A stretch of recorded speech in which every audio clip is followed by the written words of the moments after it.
হাইলাকান্দিত মুখ্যমন্ত্ৰী সভাত খালী চকী। কৰিমগঞ্জ সমষ্টিৰ বিজেপি প্ৰাৰ্থী কৃপানাথ মল্লাহ আৰু শিলচৰৰ প্ৰাৰ্থী পৰিমল শুক্লবৈদ্যৰ হৈ প্ৰচাৰ চলাবলৈ আজি বৰাক উপত্যকাত উপস্থিত হয় মুখ্যমন্ত্ৰী ডক্টৰ হিমন্ত বিশ্ব শৰ্মা।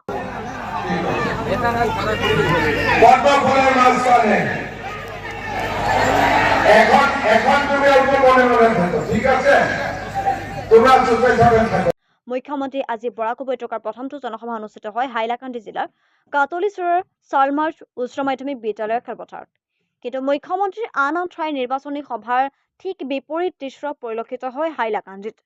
হাইলাকান্দিত মুখ্যমন্ত্ৰী সভাত নাই শ্ৰোতা। মুখ্যমন্ত্ৰীয়ে ভাষণ দি থকা অৱস্থাতো সভাস্থলীৰ পিছফালে দেখা গ'ল হাজাৰে হাজাৰে খালী চকী। মুখ্যমন্ত্ৰীয়ে মঞ্চত উঠি বিষয়টো অনুমান কৰিলে আৰু ৰাজ্যক মঞ্চৰ কাষলৈ আগুৱাই আহিবলৈ আহ্বান জনালে। ৰাইজেও মুখ্যমন্ত্ৰীৰ আহ্বান সঁহাৰি জনাই বেৰিকেড ভাঙি মঞ্চৰ একেবাৰে তলতে থিয় হ'ল। পিছত এই সন্দৰ্ভত প্ৰতিক্ৰিয়া ব্যক্ত কৰি মুখ্যমন্ত্ৰী কয়, বিজেপিৰ সভা আন দলৰ নিচিনা নহয়, বিজেপিৰ সভা এনাৰ্জেটিক হয়। ইয়াত চকীত বহি কোনোবাই ভাষণ নুশুনে বুলি বিষয়টো গাপ দিয়াৰ চেষ্টা কৰিলে মুখ্যমন্ত্ৰীয়ে। তথাপিতো বিষয়টো কেন্দ্ৰ কৰি প্ৰতিক্ৰিয়াৰ সৃষ্টি হৈছে ৰাজনৈতিক মহলত। करीमगंज में लोगों का जमीन का पट्टा का बहुत प्रॉब्लम है ना?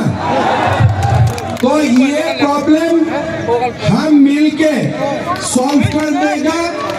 आप कृपानाथ माला जी को जिता दीजिए। साउथ करीमगंज में जितना दो गांव में रास्ता नहीं है वो भी रास्ता मैं बना दूंगा, ठीक है ना?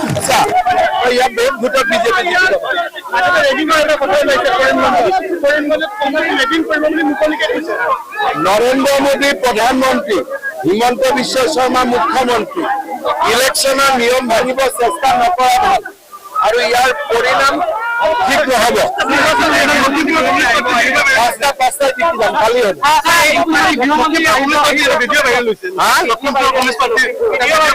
এইবিলাকতো বেয়া ভিডিঅ' আৰু কেণ্ডিডেটে পুলিচ কেছ দিব লাগিছিল, পুলিচ কেছ দিয়া নাই, তাৰমানে ভিডিঅ'টো জেনেই আছে।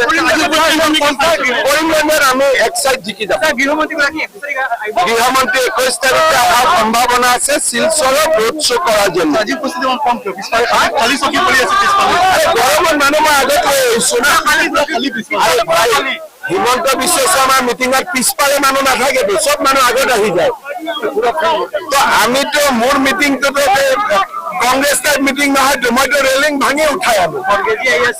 এইটোতো বেলেগ পলিটিকেল লিডাৰৰ মিটিঙত মানুহ চকীত বহে, মইতো নাচিবৰ কাৰণে আগত উঠাই লৈ আহো। উচ্চ ন্যায়ালয়ে আজি নৱমীৰ বিৰুদ্ধে